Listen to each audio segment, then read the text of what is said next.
আমার নেতা সিদ্দিকুল্লাহ চৌধুরী নয়, আমার নেতা বাইরন বিশ্বাস নয়। আমরা টাকার কাছে মেরুদণ্ড বিক্রি করতে আসিনি। এই বাংলার পিছিয়ে পড়া, এই বাংলার আদিবাসী, এই বাংলার অধিকার প্রতিষ্ঠা করার লক্ষ্যে 2026-এ বোমাগুলি পিস্তলের বিরুদ্ধে আমার দলের সেনাপতিরা খালি পায়ে খেলবে আর রেফারি করবে আমার নওশাদ সিদ্দিকী।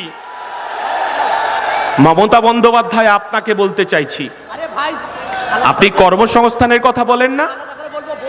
2011 সালের আগে এই পশ্চিম বাংলার বামফ্রন্ট সরকারকে সরিয়েছিলেন মমতা বন্দ্যোপাধ্যায়।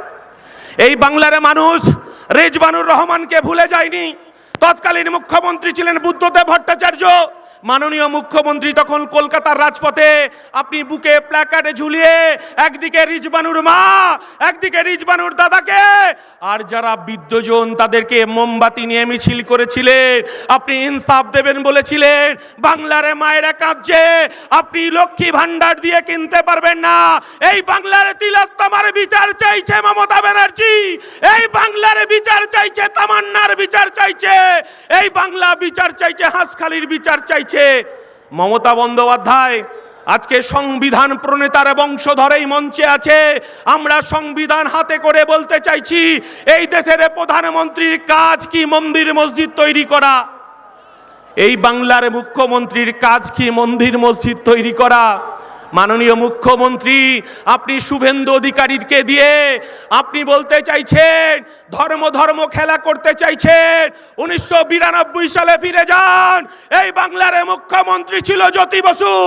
যখন 1992 সালে আমার ভারতবর্ষের স্থাপত্য, ভারতবর্ষের ধর্মনিরপেক্ষতা, এই শুভেন্দু অধিকারীর দল বিজেপি আরএসএস যখন বাবরি মসজিদ ধ্বংস হলো, তখন এই রাজ্যের মুখ্যমন্ত্রী জ্যোতি বসু বলেছিলেন, আমি আমার পুলিশ প্রশাসনকে বলে দিয়েছি এই বাংলায় দাঙ্গাবাজরা কখনো সিপিএম হতে পারে না, এই বাংলার দাঙ্গাবাজরা কংগ্রেস হতে পারে না।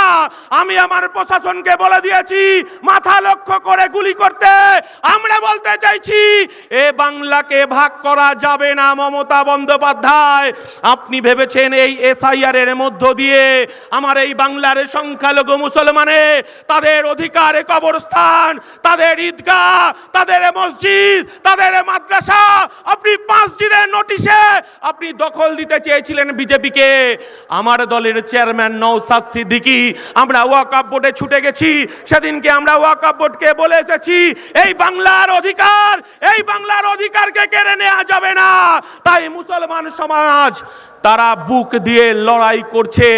আপনি বলছেন এখানে মিছিল করা যাবে না, মিটিং করা যাবে না, দিল্লিতে গিয়ে মিটিং করতে হবে মমতা বন্দ্যোপাধ্যায়।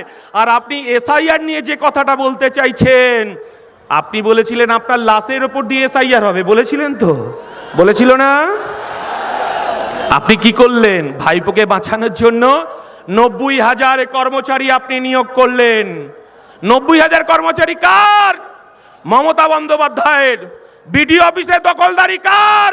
মমতা বন্দ্যোপাধ্যায়ের। বিডিও গুলো কার অধীনে কাজ করছে? মমতা বন্দ্যোপাধ্যায়ের অধীনে কাজ করছে। আর আপনি এখানে হিন্দু মুসলমান ভাগ করতে চাইছেন। একদিন কিছুদিন আগে দেখলাম মমতা বন্দ্যোপাধ্যায় আপনি বলতে চাইছেন মুসলমানদের নাকি জব্দ করার চেষ্টা করছে। আমার নওশাদ সিদ্দিকী বলে দিয়েছে এ লড়াই আমাদের বাঁচার লড়াই, এ লড়াই আমাদের জিততে হবে। আমরা বলতে চাইছি কবরস্থানে আমার বাপ জেঠা কাকারা 300-400 বছর ধরে শুয়ে আছে, আপনি এসআইআর এর নথি সাজাতে চাইছেন। আমার মুসলমান ভাইরা মায়েরা ভয় পায় না, তারা বুক চিতিয়ে লড়াই করছে। আপনি এনআরসি ভয় দেখাতে চেয়েছিলেন, আপনি ক্যাকা ছিছি রেখে ভয় দেখাতে চেয়েছিলেন। আর আপনি বলেছিলেন বিজেপিকে ঢুকতে হবে, তৃণমূলকে দুহাত ভরে বাংলার সংখ্যালঘু মানুষ, আদিবাসী মানুষ আপনাকে ভোট দিয়েছিল। মমতা বন্দ্যোপাধ্যায়, আপনার অপরাধ শুনে রাখুন, আমরা বলিনি বিজেপি রাজ্য সভাপতি কি ভট্টাচার্য, উনি বলেছেন কি ভট্টাচার্য, আমরা বলিনি। উনি কি বলেছেন?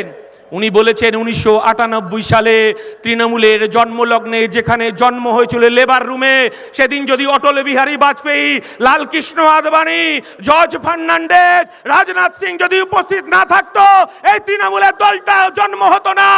আর আমরা বলতে চাইছি 1998 সালের পর থেকে আপনি বিজেপির সঙ্গে সংসার করেছেন। আপনি কখনো রেলমন্ত্রী, আপনি কখনো কয়লা মন্ত্রী, আমরা দেখেছি মমতা বন্দ্যোপাধ্যায়।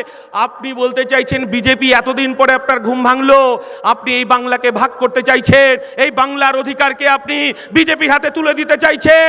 আমরা মাঝখানে চলে এসেছি, এটা আপনার গায়ে জ্বালা বেঁধেছে। নওশাদকে ভয় লাগছে। আমরা বলতে চাইছি এই বাংলায় নওশাদের নেতৃত্বে লড়াই হবে। 2026-এ আমার 2 ডিজিটের এমএলএ বিধানসভায় যাবে। এই বাংলার গরিব মানুষের তার অধিকার ফিরে পাবে, আদিবাসী দলিত মানুষ তার অধিকার ফিরে পাবে, বাংলার খেটে খাওয়া শ্রমজীবী মানুষ তার অধিকার পাবে। আর পুলিশকে একটা কথা বলতে চাই, ডিএ কিন্তু বাকি আছে। আপনাকেও স্মরণ করিয়ে দিতে চাইছি, এই ডিএর জন্য লড়াই করছে আমার নওশাদ সিদ্দিকী, শুভেন্দু অধিকারী নয়। মমতা বন্দ্যোপাধ্যায়ের ভয় 77-এ নয়, মমতা বন্দ্যোপাধ্যায়ের ভয় 1 নম্বর ভাঙড়ে। তাই মমতা বন্দ্যোপাধ্যায় আপনি আগুন নিয়ে খেলবেন না। তাই একটা কথা বলে আমি শেষ করব, সবাই খুব সংক্ষেপে।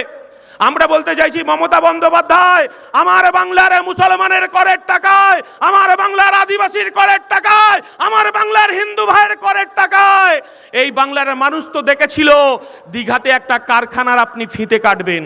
এই বাংলার মানুষ তো দেখতে চেয়েছিল রাজারহাট উপনগরী, স্বপ্ননগরী, সেখানে একটা উইপ্রো হবে, সেখানে একটা আপনার ওয়েবেলের কম্পিউটারের হাব হবে, কারখানা হবে। আর উত্তরবঙ্গে শিলিগুড়িতে একটা কারখানার ফিতে কাটবেন।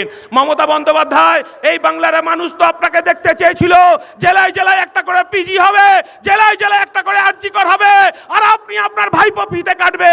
এই বাংলার মানুষ তো দেখতে চেয়েছিলেন আপনার অপরাধ, এই বাংলার বেকার যুবকের পেটে লাথি মেরেছেন, এই বাংলার বেকার যুবকের কর্মসংস্থানকে কেড়ে নিয়েছেন। 26,000 শিক্ষক তারা রাস্তায় রাস্তায় ঘুরে বেড়াচ্ছে, তারা 2026-এ বিচার চাইছে। মমতা বন্দ্যোপাধ্যায় আপনাকে স্মরণ করে দিতে চাই, আপনি হিজাব পরুন, বোরখা পরুক, ইনশাআল্লাহ সুবহানাল্লাহ করুন। এই বাংলার খেটে খাওয়া মানুষের করের টাকায় এই বাংলার মানুষ দুর্গা মন্দির দেখতে চায় না, জগন্নাথ